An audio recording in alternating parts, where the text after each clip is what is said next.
एक पार्क में रोज़ाना कुछ ख़वातीन बैठकर ज़ोर ज़ोर से बातें करतीं और कह लगातीं।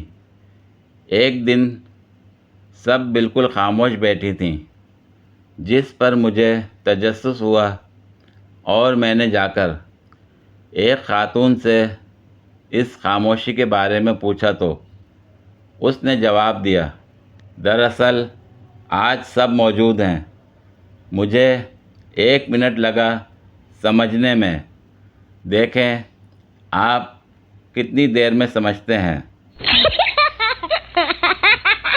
तहकीक से ये साबित होता है कि ठरकियों को हर चीज़ में लड़की ही नज़र आती है, बेशक वो मटर में बैठी सुंडी ही क्यों ना हो।